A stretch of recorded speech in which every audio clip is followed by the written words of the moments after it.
In this section, I'm going to go over the vertex form of a quadratic function. I'm going to show you how you can graph a quadratic function when it's in its vertex form, and also how you can find an equation of a quadratic function that has a given vertex.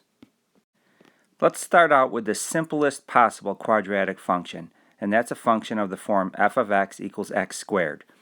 Now it's the power of 2 on this variable x that makes this a quadratic function. And to graph this, I'm just going to make a simple table. I'm going to pick values for x that range between -3 and +3. And then in each case, we're just going to square the x value to get the y value. So -3 squared would be a +9, because it's a negative times a negative. And -2 squared would be 4. -1 squared would be 1. 0 squared is 0. 1 squared is still 1. 2 squared is 4. And 3 squared is 9. And then we'll just plot these ordered pairs on a piece of graph paper. So I'll just plot these points, so -3, 9, right there, and then -2, 4, and then -1, 1, and then 0, 0, that's right at the origin, and then 1, 1, and then 2, 4, and then 3, 9. And then we'll just connect those points to get our graph.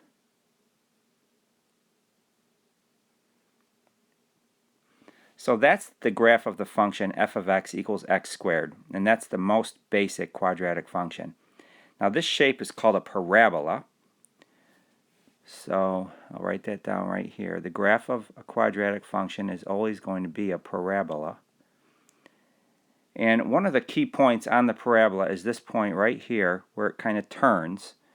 It reaches a minimum and then turns back up, and sometimes a parabola can be upside down, so it reaches a maximum and then turns back down. But that point right there is called the vertex. And that's really important for us today because we are talking about the vertex form of a quadratic function. So it's important we know what the vertex is. Now that we have a clear understanding about what the graph of x squared looks like, we want to start to look at transformations of x squared. In other words, if we put something additional onto that function to modify it in some way, we want to see what effect it would have. Now the first thing I'd like to investigate is what will happen when we multiply by a number a in front of the x squared. So you see right in front of this x squared we have a number a being multiplied on. And what that'll do is it'll do a couple of things. It will stretch the graph or compress it depending on whether a is bigger than 1 or not. And also, if a is a negative number, it'll reflect the graph across the x-axis.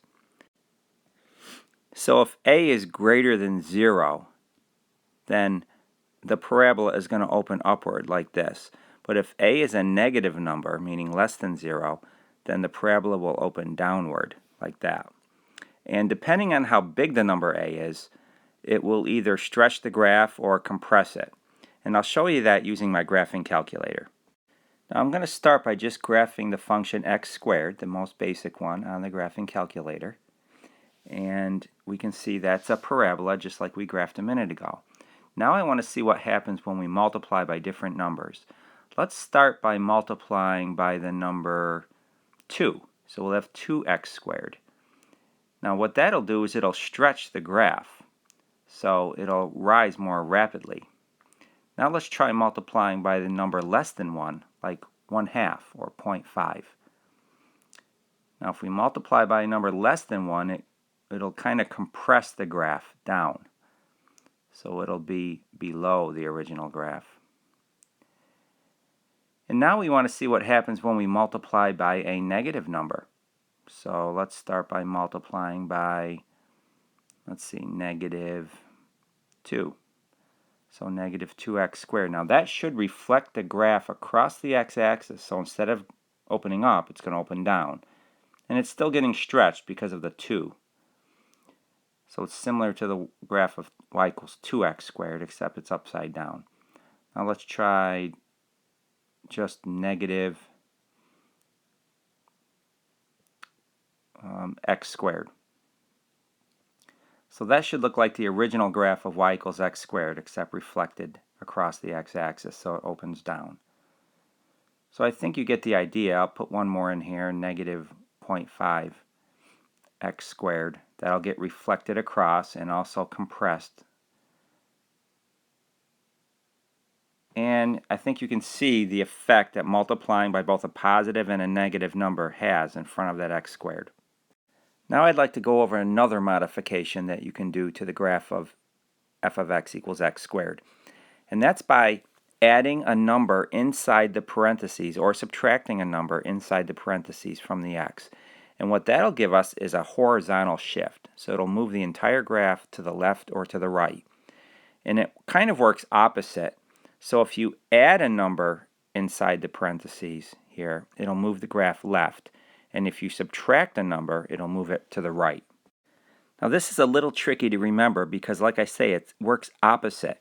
Adding a number, so if it was a plus 2 here, it means it would shift it to the left by 2, which is kind of opposite what you would think, because usually when you think of adding, you might go in the positive direction to the right, but it's not that way.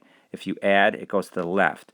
And if you subtract a number, so let's say it said x minus 3 inside parentheses, that would really move it to the right 3 units. And I'm going to demonstrate this again on my graphing calculator. Now I'm going to start out by just graphing the function 0.5x squared on my graphing calculator. So I'll graph that and use that as like a starting point. Okay, so there's 0.5x squared. Now let's try doing 0.5, and then we'll have a set of parentheses, and we'll do x minus 2 in parentheses squared. Now since we subtracted 2 inside parentheses, it should shift it to the right by 2. And we see that that does happen. The graph moves to the right. Now let's try another one. Let's put in 0.5 times x plus 3 quantity squared. Now adding 3 inside parentheses should move the graph to the left, and you see that did happen. So that kind of illustrates how adding or subtracting a number inside the parentheses will shift it horizontally. Let's try the one that has a negative number in front of the parentheses, so negative 0.5 times x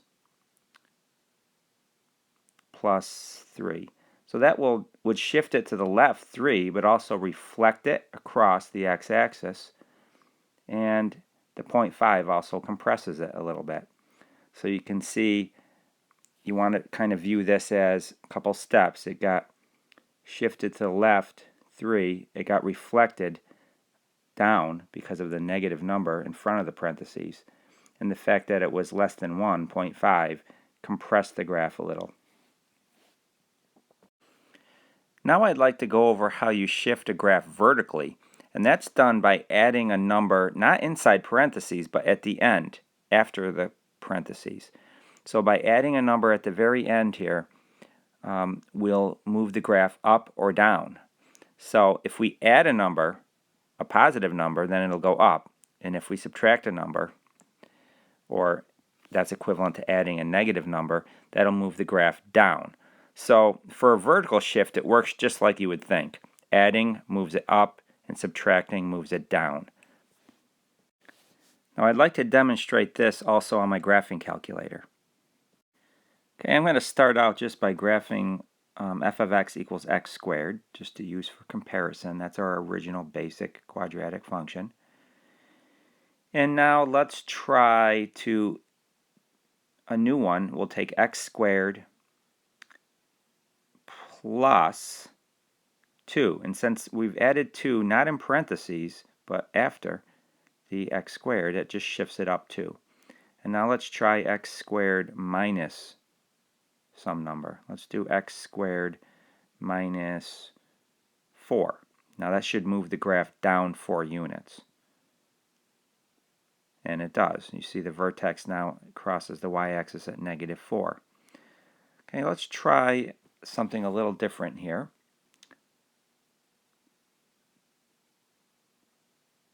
let's say we had x minus 3 inside parentheses. So that should move it to the right 3, remember, because that's inside parentheses. And then plus 2. So that should move it up 2. So the whole graph should move 3 to the right and up 2. And let's see if that happens. And it does, because you see the new vertex is at the point 3, 2. The whole graph got moved 3 to the right and up 2. Okay, let's try something a little different. Let's say we had point 2, so that will compress the graph a little, times x plus 4. That should move it 4 to the left because that's inside parentheses. Minus 3. So that should move it 3 down. So it should get moved 4 to the left and 3 down, and also be compressed a little bit. And you see that's true because the vertex is now at -4, -3. Okay, let's try another one. This time we'll try a negative number in front of the parentheses. Now that should reflect it across the x-axis, so it opens down. And we've got x plus 3, so that should move it 3 to the left. And then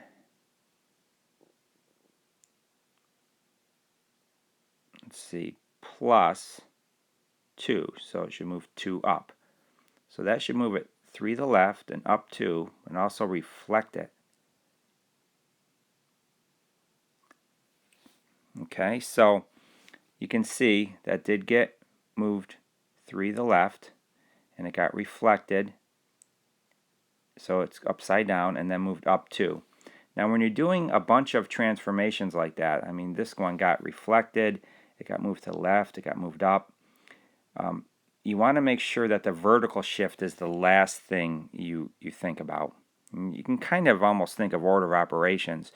Do what's inside the parentheses first, so maybe do the horizontal shift first, and then apply that A, so do the reflection next, and then the last thing you would do is shift it up.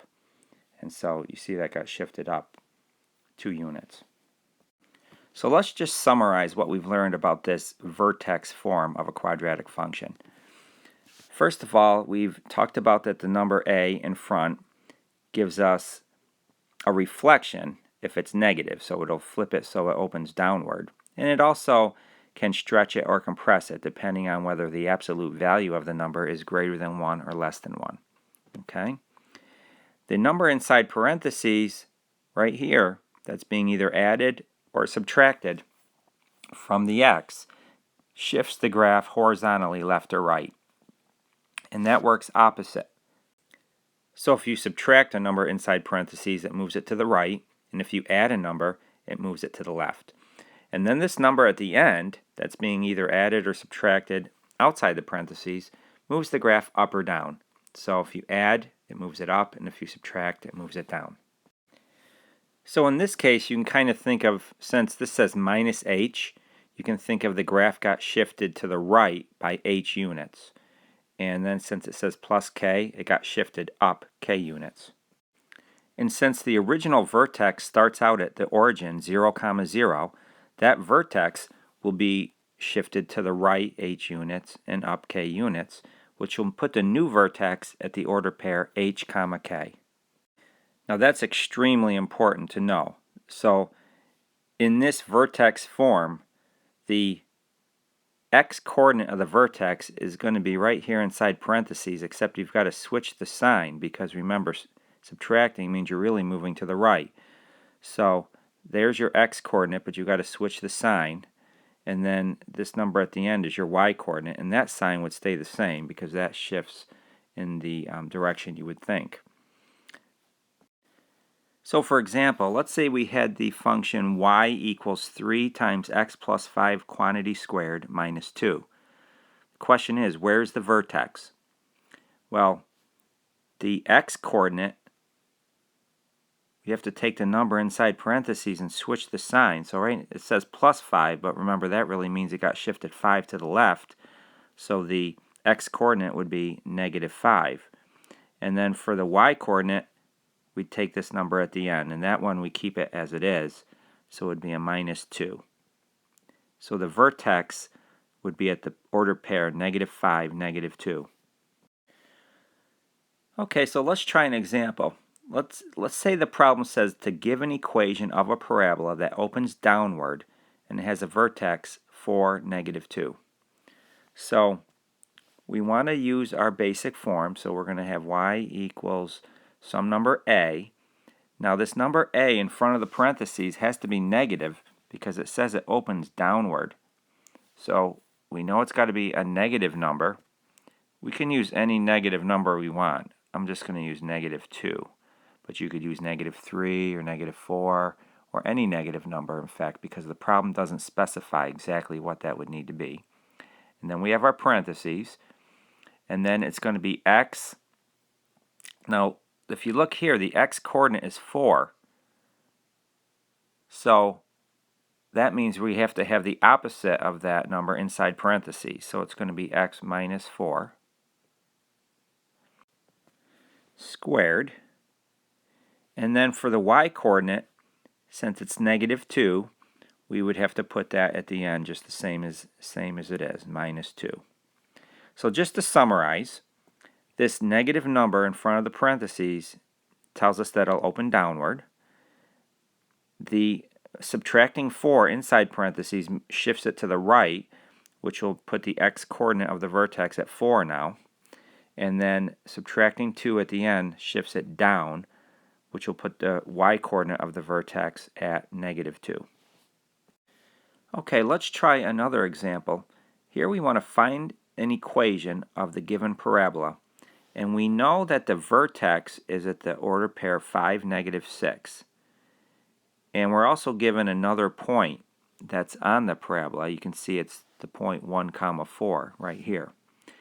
So we'll start by go ahead and writing down our basic form. So we're going to have y equals some number a. Now we don't really know what a is. We know it should be positive because the parabola opens upward, but we don't exactly know what positive number.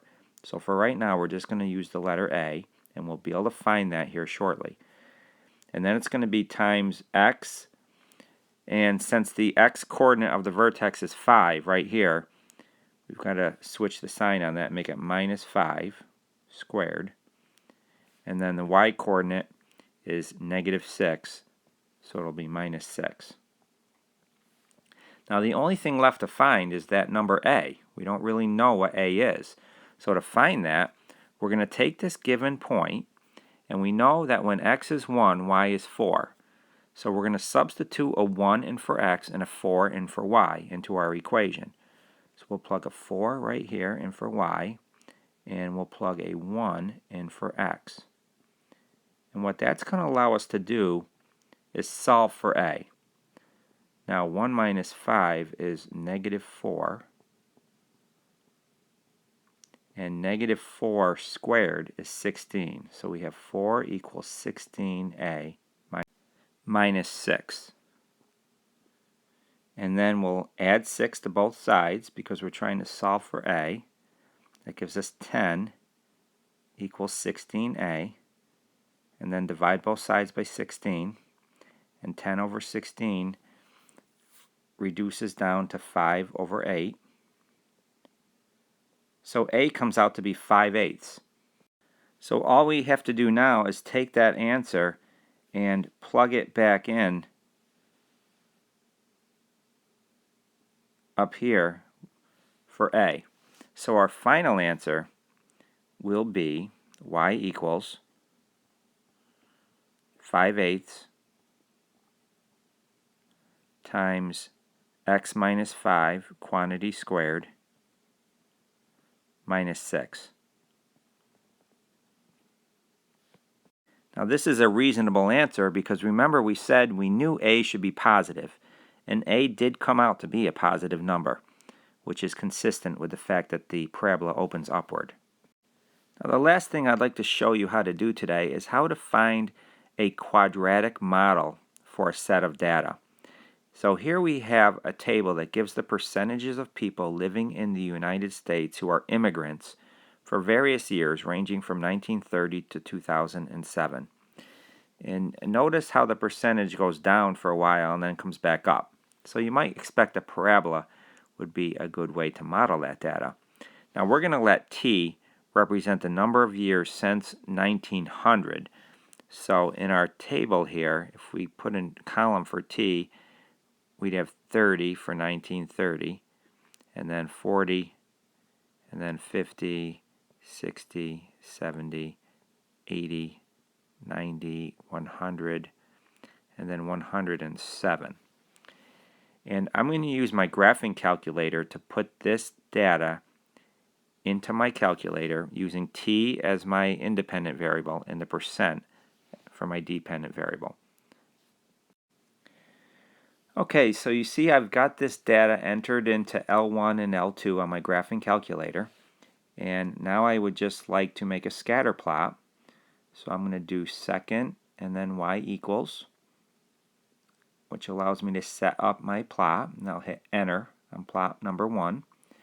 And I'll turn it on. And it's already set to a scatter plot for L1 and L2. So I can just do zoom and then 9 to get a scatter plot.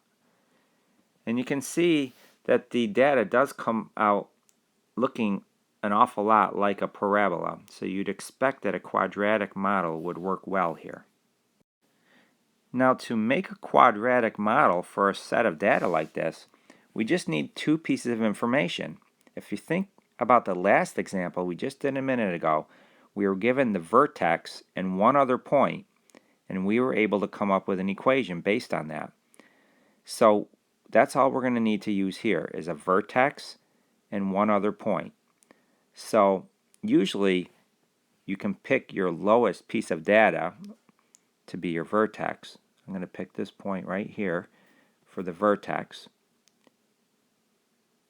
And of course if it was upside down, then you'd pick the highest point as your vertex. And then we just want to use one other point to use to create our model. And we can really pick any other point. I'm going to pick this point right here. So we have a vertex and we have one other point. And that's all we need to find the equation of a parabola. So the vertex is the point 70, comma 5. And you can look back at your data and you'll see that that's true. And the point that I'm using is the very first point in the table, which would be x equals 30 because it was 1930, and then 12. So we'll solve this the same way we did before. Let's start by writing down our basic equation. So we have y equals some number a. Remember, we don't know a at the beginning, so we just use a variable for that, times x, and it's going to be, since this x coordinate is 70, we're going to have to use minus 70 inside parentheses, and then squared. And then since this y coordinate is 5, we'll have plus 5. And then to find the a, we actually substitute the x and y coordinates of the point in. Plug in 30 for x and 12 for y. So we'd have 12 equals a times 30 minus 70, quantity squared, plus 5. So 12 equals a times a negative 40 squared plus 5. And negative 40 squared is 1600, so it'd be 1600a plus 5, and then subtract 5 from both sides, which would give us 7 equals 1600a, and then divide both sides by 1600. And when I do that, I've done that on my calculator, and I'm going to round it off to 0.0044.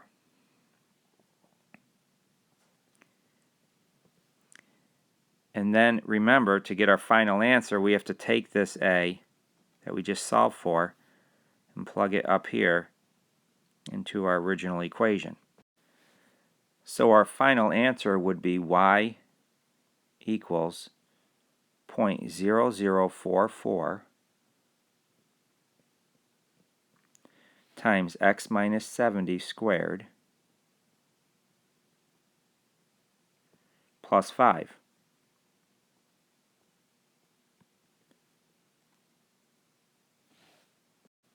Now to check that this seems to make sense, I'm going to go ahead and enter that equation into my graphing calculator and graph it with the scatter plot.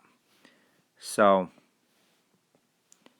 I'm going to start by pressing y equals and enter this equation in. So 0.0044 times parenthesis x minus 70, close the parentheses, squared, plus 5. And then I'll just hit the graph key, and it should graph that right with the scatter plot. And you see that does a pretty good job of modeling the data. And not only that, we can check that it did pass through the vertex that we used, and it passed through that other point that we used. So that's what we based our equation off of, is that vertex and that first point. And so it definitely should pass through those two. And hopefully it comes close to the other points as well. You might notice it's a little bit closer on the left side than it is on the right, but overall it seems to model the data reasonably well.